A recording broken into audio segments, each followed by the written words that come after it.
پھر انہوں نے گھر کو آگ لگا دی۔ میرے دل پہ جو گزری اس کا تصور آپ کر سکتے ہیں۔ مجھے معلوم تھا کہ میری بہنیں واپس نہیں مل سکتی اور میں یہاں رکا رہا تو پکڑا جاؤں گا اور صلیبی مجھے قتل کر دیں گے یا قید خانے میں بند کر کے ساری عمر اذیت دیتے رہیں گے۔ میں کسی مسلمان کے گھر چھپنے کی غلطی نہیں کر سکتا تھا کیونکہ وہ پورا گھر نہ مارا جاتا۔ میں رات ہی کو بیت المقدس سے نکل آیا۔ خون کھول رہا تھا مگر میں بے بس تھا۔ میں نے اس طرف کا رخ کر لیا۔ صبح طلوع ہوئی تو میں نے ایک صلیبی کو دیکھا جو گھوڑے پر سوار میرے راستے پر سامنے سے آ رہا تھا۔ وہ سپاہی نہیں تھا۔ میں نے اسے روک لیا اور اسے باتوں میں الجھا کر گھوڑے سے اتار لیا۔ اس کا ایک پاؤں رکاب میں دوسرا زمین پر تھا کہ میں نے پیچھے سے اس کی گردن اپنے بازو کے گھیرے میں لے لی۔ اس کے کمر بند کے ساتھ چھوٹی تلوار تھی، وہ کھینچ لی اور اسے قتل کر دیا۔ اس کے گھوڑے پر سوار ہو کے میں نے گھوڑے کو ایڑ لگا دی۔ یہ دوسرا صلیبی تھا جسے میں نے قتل کیا۔ اس سے پہلے میں ایک سنتری کو قتل کر کے آیا تھا، لیکن میرے دل کو اطمینان نہ ہوا۔ میں تمام صلیبیوں کو قتل کرنے کے لیے پاگل ہوا جا رہا تھا۔ مجھے یاد نہیں کہ میں نے کتنے دن اور کتنی راتیں سفر کیا اور کہاں کہاں مارا مارا پھرتا رہا۔ مجھے بھوک محسوس نہ ہوئی، پیاس کا احساس تک نہ رہا۔ بہنیں یاد آتی تھیں اور میں گھوڑا روک کر صلیبی سے چھینی ہوئی تلوار ہاتھ میں لے کر بیت المقدس کی طرف دیکھنے لگتا تھا۔ جسم کانپنے لگ جاتا تھا۔ میں نے کئی بار خدا کو پکارا اور خدا سے پوچھا کہ اس نے مجھے کون سے گناہ کی سزا دی ہے۔ اگر میں گنہگار تھا تو سزا مجھے ملنی چاہیے تھی۔ میری بہنیں اور میرا کمسن چھوٹا بھائی بے گناہ تھے۔ مجھے خدا نے کوئی جواب نہ دیا۔ میں نے سجدے میں گر کر خدا کو پکارا اور مایوس ہوا۔ میں نے خدا سے یہ التجا بھی کی کہ مجھے سکون مل جائے یا میرے اندر انتقام کی آگ بجھ جائے، میرا احساس مردہ ہو جائے۔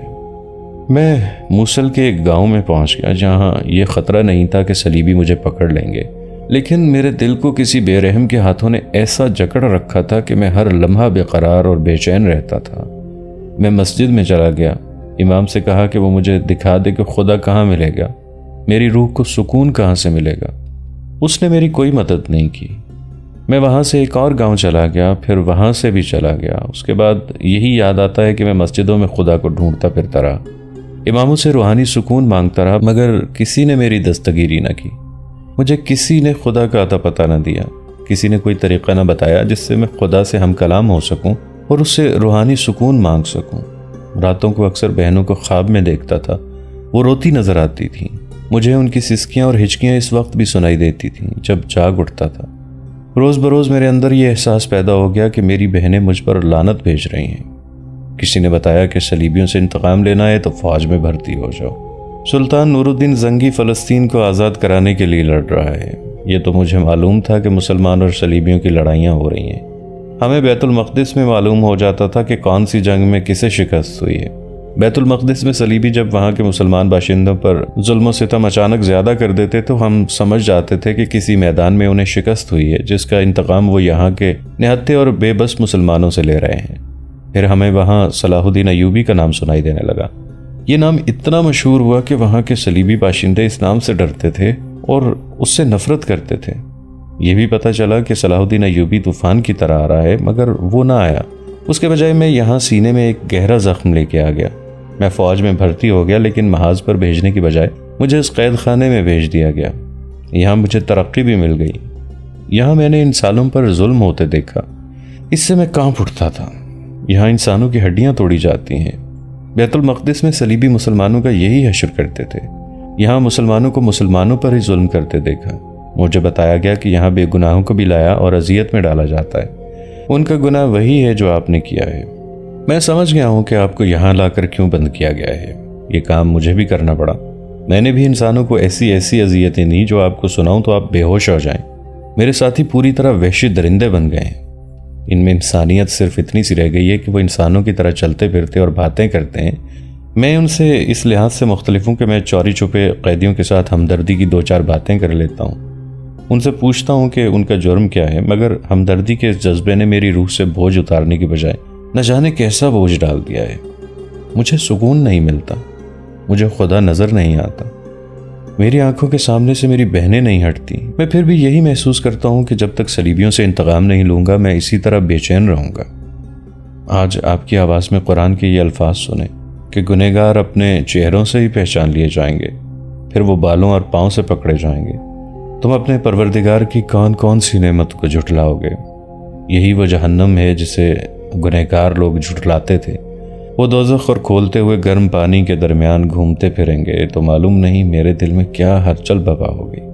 مجھے ایسے محسوس ہونے لگا جیسے وہ راز انہی لفظوں میں ہے جو ڈھونڈتا پھر رہا ہوں۔ اس نے سلاخوں میں سے ہاتھ اندر کر کے خطیب المخدوم کا چوغا پکڑ لیا اور بےتاب ہو کر بولا، مجھے بتاؤ یہ راز کیا ہے؟ کیا میرے دماغ پر خون سوار ہے؟ اگر ایسا ہے تو میں انتقام کس طرح لوں؟ میں پاگل تو نہیں ہو جاؤں گا؟ اگر خدا ہے تو اس سے پوچھ کر مجھے بتاؤ کہ میرے سوالوں کا کیا جواب ہے۔ تمہارے ذہن پر خون سوار ہے، خطیب نے کہا۔ تم نے خدا کی آواز سن لی ہے، میری آواز میں خدا بول رہا تھا۔ تم انتقام لینے کو بےتاب ہو، لیکن یہاں تم اسی طرح بے حال اور بے چین رہو گے۔ تم جس فوج کے ملازم ہو وہ کبھی بیت المقدس نہیں جائے گی۔ کیوں؟ کیونکہ یہ فوج پہلے سلطان ایوبی کو شکست دے گی، خطیب نے جواب دیا۔ پھر سلطان ایوبی کو قتل کیا جائے گا اور پھر صلیبیوں کے ساتھ دوستی کی جائے گی۔ عہدیدار کی آنکھیں کھلتی گئیں۔ خطیب اسے بتاتا رہا کہ مسلمان حکمران کیا کر رہے ہیں۔ عہدیدار نے کہا، میں کچھ عرصے سے اس قسم کی باتیں سن رہا تھا لیکن یقین نہیں آتا تھا۔ میں تسلیم کرنے کو تیار نہیں تھا کہ ہمارے حکمران قوم کی ان بیٹیوں کو بھول جائیں گے جو صلیبیوں کی بربریت کا نشانہ بنی رہیں اور جنہیں انہوں نے اغوا کر کے نہ جانے کہاں سے کہاں پہنچا دیا ہے۔ وہ بھول چکے ہیں، خطیب نے کہا۔ وہ اس حد تک بھول چکے ہیں کہ اغوا کی ہوئی مسلمان لڑکیاں انہیں تحفوں کے طور پر پیش کی جاتی ہیں اور یہ انہیں اپنے حرموں کی زینت بناتے ہیں۔ اس لیے سلطان صلاح الدین ایوبی کے دشمن بن گئے ہیں، کیونکہ وہ قرآن کے احکام کا پابند ہے اور قوم کی عصمت کا انتقام لینا چاہتا ہے۔ اسے یہ بھی یاد نہیں رہا کہ اس کا کوئی گھر ہے یا نہیں۔ اس کی عمر صحراؤں اور پہاڑوں میں گزر رہی ہے۔ میرا بھی جرم یہی ہے کہ میں نے والی موصل کو قرآن کے احکام یاد دلا دیے تھے اور اسے کہا تھا کہ ایک مرد مجاہد کے خلاف لڑو گے تو شکست کھاؤ گے۔ قرآن کے جن مقدس الفاظ نے ابھی ابھی تم پر جادو کیا ہے، میں نے یہی الفاظ موصل کے بادشاہ سیف الدین کو یاد دلائے تھے۔ میں نے اسے کہا تھا کہ تم جیسے گنہگار چہروں سے پہچانے جائیں گے اور بالوں اور پاؤں سے پکڑ لیے جائیں گے۔ میں نے اسے قرآن کا یہی حکم سنایا تھا کہ تم دماغ سے بادشاہی کا نشہ نہیں اتار دو گے تو دوزخ اور کھولتے ہوئے گرم پانی میں گھومو پھرو گے۔ مگر اس نے خدا کا حکم ماننے سے انکار کر دیا اور اپنے نفس کا حکم مانا۔ اس نے مجھے قید خانے میں بند کرا دیا۔ آپ کو یہاں بہت تکلیف ہوگی، عہدیدار نے کہا۔ میں جو خدمت کر سکا وہ کروں گا۔ یہ دنیاوی اور جسمانی اذیتیں مجھے کوئی تکلیف نہیں دے سکتی، خطیب نے کہا۔ تم نے میری آواز میں جو سوز اور تاثر محسوس کیا ہے وہ میری روح کی آواز تھی۔ دنیا کے اس جہنم میں میں مطمئن ہوں۔ میری آواز اللہ کی آواز ہے، مجھے کوئی تکلیف نہیں۔ ہاں، ایک غم ہے جو مجھے پریشان کرتا ہے۔ میری بیٹی جوان ہے اور یہ میری واحد اولاد ہے۔ میری بیوی مدت ہوئی مر گئی تھی۔ میں نے اس بچی کی خاطر دوسری شادی نہیں کی۔ ہم ایک دوسرے کی خاطر زندہ ہیں۔ وہ گھر میں اکیلی ہے، میں اس کی حفاظت کروں گا، عہدیدار نے کہا۔ سب کی حفاظت کرنے والا خدا ہے، خطیب نے کہا۔ میں تمہیں اپنے گھر کا پتہ بتا دیتا ہوں۔ میری بیٹی سائقہ سے کہہ دینا کہ ثابت قدم رہے اور میرے متعلق کوئی فکر نہ کرے۔ اگر یہاں قرآن پڑھنے کی اجازت ہو تو میری بیٹی سے میرا قرآن لے آنا۔ عہدیدار الصبح خطیب کے گھر چلا گیا اور اس کی بیٹی کو تسلی دی کہ اپنے باپ کے متعلق وہ پریشان نہ ہو۔ اس نے سائقہ کو بتایا کہ وہ اس کے باپ سے بہت متاثر ہوا ہے، اس کی جو مدد وہ کر سکتا ہے کرے گا، لیکن اوپر کے حکم کے خلاف کوئی کارروائی نہیں کر سکتا کیونکہ قید خانے کا ادنا ملازم ہے۔ اس نے لڑکی سے کہا کہ محترم خطیب کا قرآن دے دے۔ لڑکی نے قرآن دینے سے پہلے عہدیدار کے ساتھ بہت سی باتیں کر کے یقین کر لیا کہ وہ تہہ دل سے اور جذبے کے تحت اس کے باپ کی مدد کرنا چاہتا ہے۔ وہ جذباتی لگتا تھا۔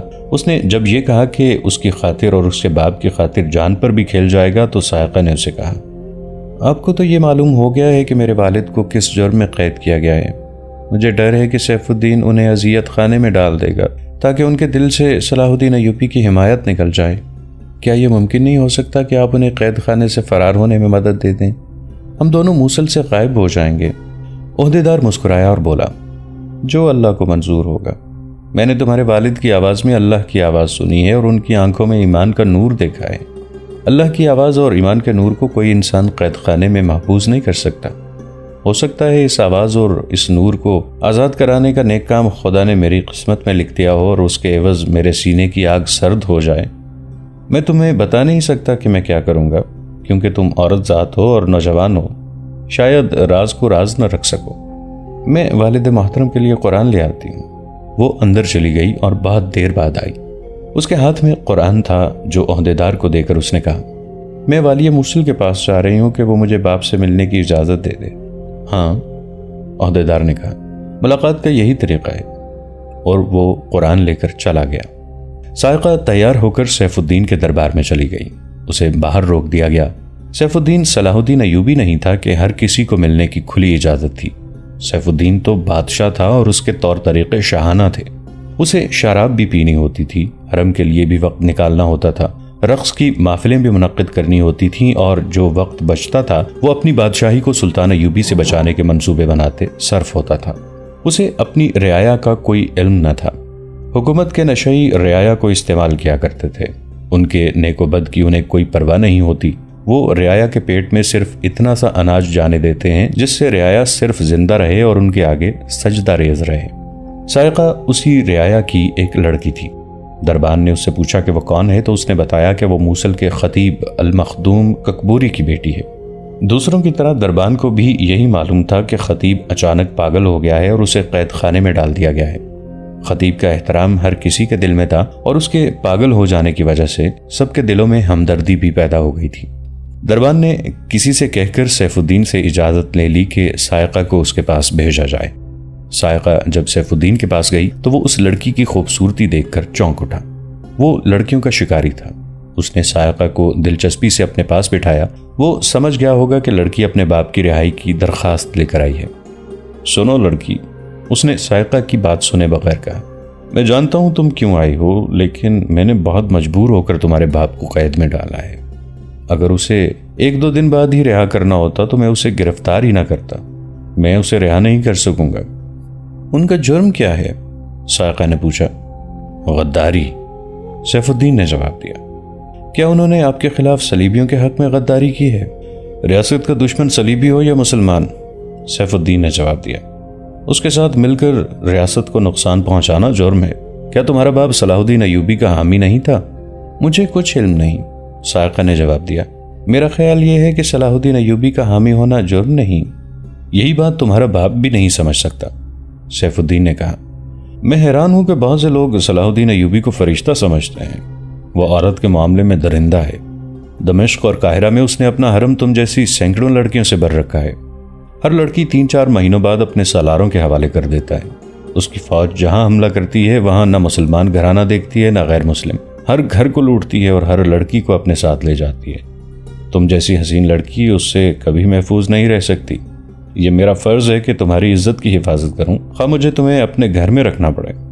میری حفاظت خدا کرے گا، سائقہ نے کہا۔ میں صرف یہ التجا کرنے آئی ہوں کہ مجھے تھوڑی سی دیر کے لیے اپنے باپ سے ملنے کی اجازت دی جائے۔ جب تک قاضی اسے سزا نہیں دیتا اجازت نہیں دی جا سکتی۔ سزا کیا ہوگی؟ لڑکی نے پوچھا۔ موت۔ سائقہ کے آنسو بہنے لگے۔ اس نے لڑکی کو اور زیادہ خوفزدہ کرنے کے لیے کہا، لیکن یہ موت اتنی آسان نہیں ہوگی کہ تلوار سے سر تن سے جدا کر دیا جائے گا۔ اسے آہستہ آہستہ اذیتیں دے دے کر مارا جائے گا۔ پہلے اس کی آنکھیں نکالی جائیں گی، پھر اس کا ایک ایک دانت زنبور سے کھینچ کر نکالا جائے گا، پھر اس کے ہاتھوں اور پاؤں کی انگلیاں کاٹی جائیں گی، اور پھر وہ زندہ ہی ہوگا تو اس کی کھال اتاری جائے گی۔ لڑکی کا جسم بڑی زور سے کانپا۔ اس نے ہونٹ دانتوں میں دبا لیے اور اس کا رنگ پیلا پڑ گیا۔ اس نے لرزتی ہوئی آواز میں پوچھا، کیا آپ ان پر رحم نہیں کر سکتے کہ ان کا سر تلوار سے کاٹ دیا جائے؟ اگر انہیں سزائے موت ہی دینی ہے تو ایک ثانیہ میں انہیں کیوں ختم نہیں کر دیتے؟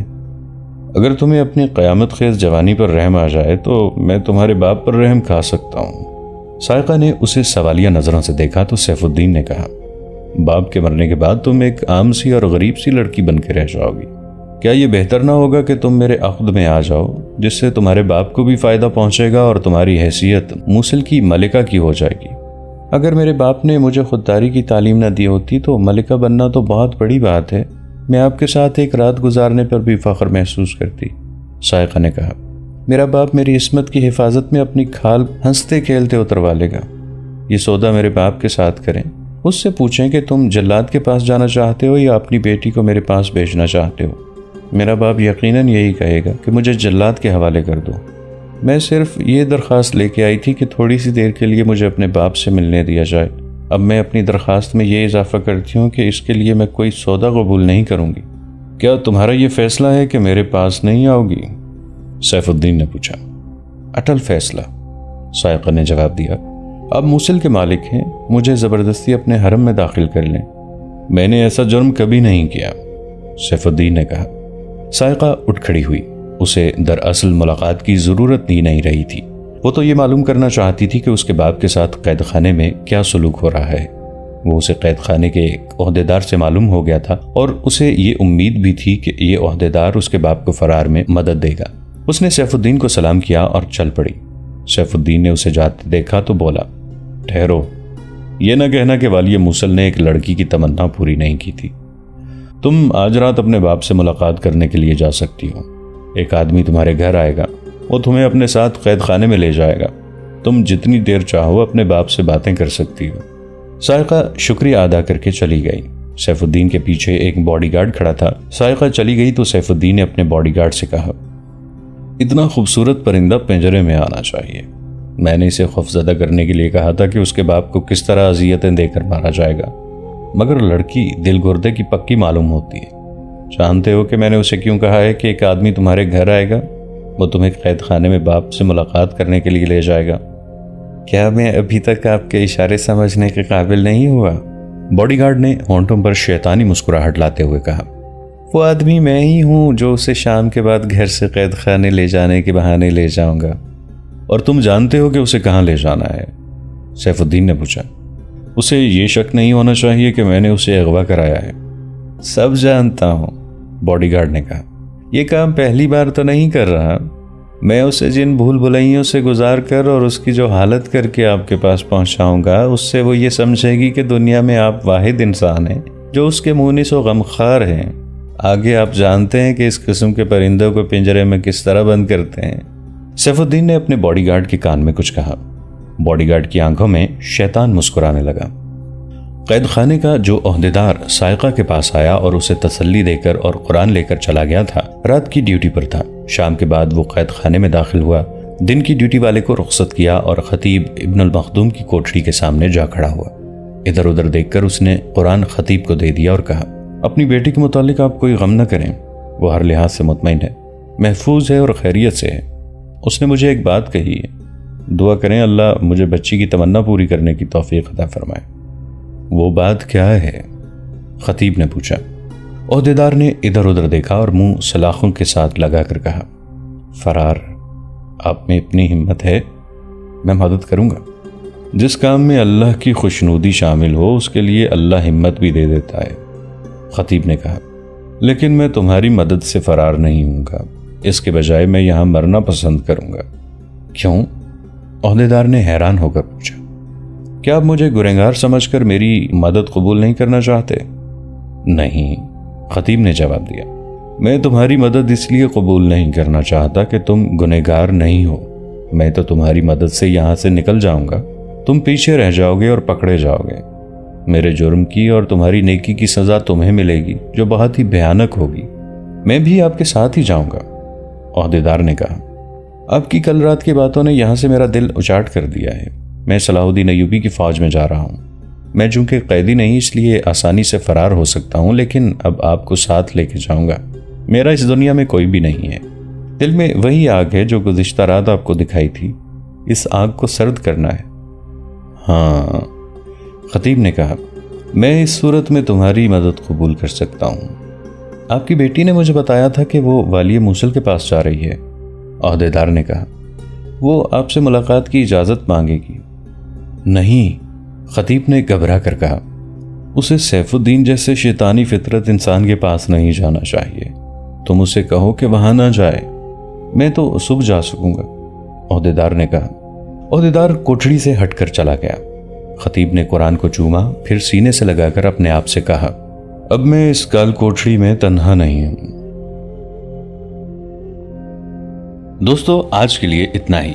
اسی کہانی کی اگلی قسط کے ساتھ بہت جلد حاضر ہوں گے۔ نیچے کامنٹ سیکشن میں اپنی رائے کا اظہار ضرور کیجیے گا۔